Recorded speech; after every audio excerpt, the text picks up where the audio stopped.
Bonjour et bienvenue sur la chaîne Tuto Market. Aujourd'hui, on va découvrir Cobala, un tout nouvel outil vous permettant d'agréger le travail de plusieurs IA au sein d'une unique plateforme. Mais derrière ce nom étrange se cache en réalité une machine bien huilée.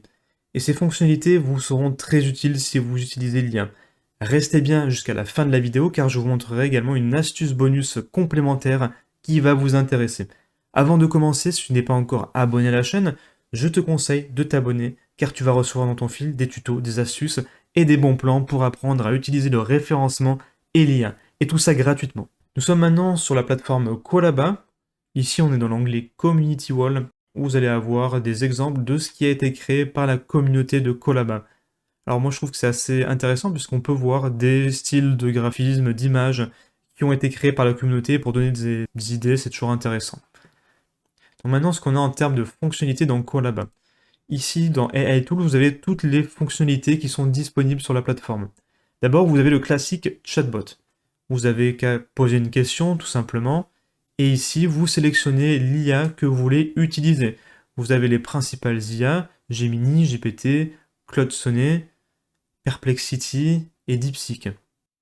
Donc là, il n'y a pas de complexité particulière, il faut dire que l'outil est vraiment simplifié, il est précis, il n'y a pas de choses qui viennent nous parasiter, c'est vraiment on va à l'essentiel, et ça c'est très appréciable.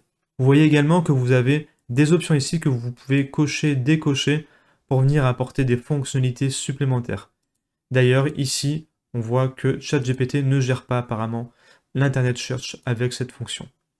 On a également text to image. Le text to image, c'est tout simplement, je vais créer un prompt ici, dans cette case-là. Je vais également sélectionner un type de modèle qui m'intéresse. Vous voyez qu'il y a un nombre de crédits spécifiques à chaque IA. ImageGen va coûter 4 crédits par image. C'est assez peu par rapport aux autres. Vous voyez que par exemple GPT se situe à 18 crédits par image. Et ici, vous n'avez plus qu'à rédiger votre prompt pour créer l'image. D'ailleurs, vous voyez que tout est en anglais, la plateforme est en anglais. Ça fonctionne avec le français, mais moi je vous conseille quand même de le rédiger en anglais pour plus de compréhension de votre prompt. À droite, vous avez maintenant les fonctionnalités supplémentaires. Vous avez le nombre de générations. Moi, clairement, je vous conseille de mettre une seule génération à chaque fois, puisque si vous testez quelque chose, vous allez vous retrouver avec potentiellement plusieurs copies en même temps de quelque chose qui est pas ce que vous voulez en fait.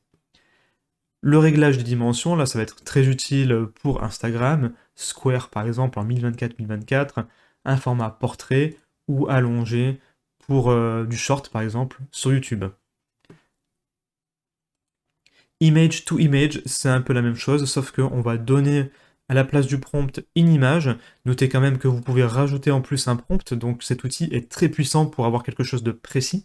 Vous l'orientez d'abord avec une image que vous avez avec vous, vous la mettez et vous venez affiner ensuite avec le prompt pour avoir quelque chose de plus précis. Notez également que vous avez des keywords négatifs si vous ne voulez pas voir apparaître certaines choses sur l'image. Là, de la même manière, vous avez un nombre de générations, comme je vous disais, je le mets sur 1, ainsi qu'une qualité de détail et une place à la créativité de l'IA. Image editing, maintenant, ça va être pour apporter des modifications à une image déjà créée. Il vous suffit de drag and drop l'image ici, et vous avez différentes options qui apparaissent.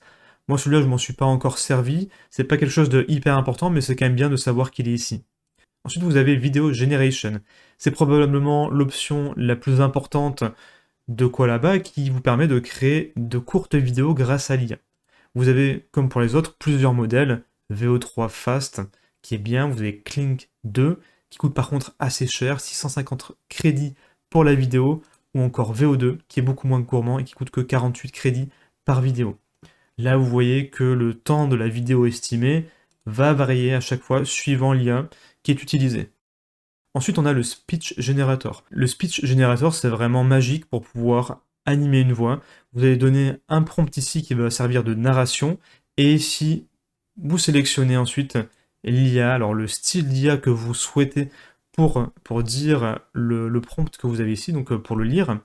Par exemple, vous avez narration ici qui va être très pratique pour faire une voix off. Notez par contre que ces voix, pour le moment, elles ne sont qu'en anglais.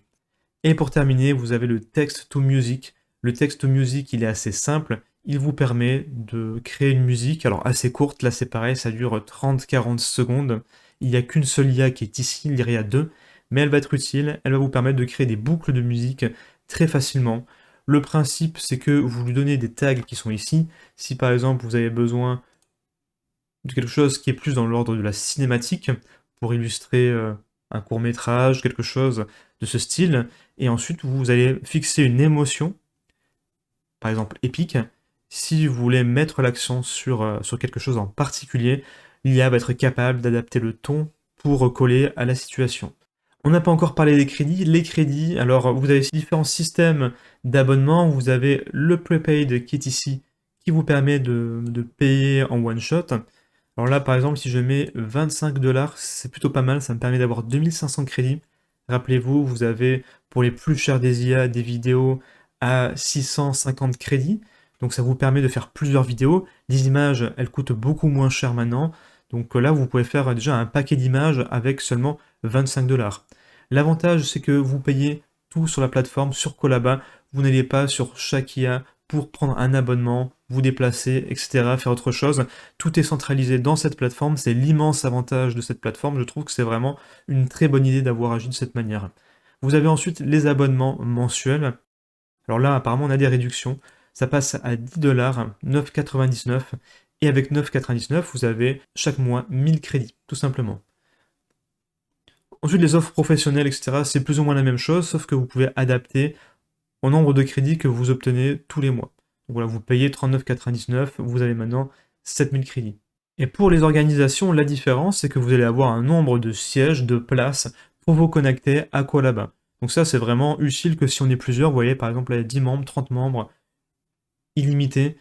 Moi, je trouve que quelque chose en light, alors peut-être pas 1000 crédits, mais disons, ici, j'ai par exemple 7000 crédits, c'est très bien parce que c'est très confortable, vous pourrez créer des vidéos, des images, des voix off pour des vidéos ou que sais-je, donc vraiment, là, vous avez de quoi faire avec 40$ par mois.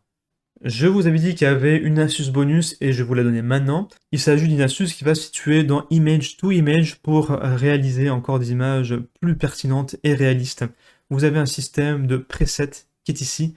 Vous n'avez plus qu'à cliquer sur Create Preset et vous allez pouvoir donner des instructions à l'IA qui vont vous permettre ensuite d'avoir des images à chaque fois. Donc ce preset, il est sélectionnable dans cette liste ici. Il vous suffit de le sélectionner et ensuite toutes les images que vous allez prompter ici vont être avec le même moule, je veux dire, c'est-à-dire qu'ils partiront de la même base.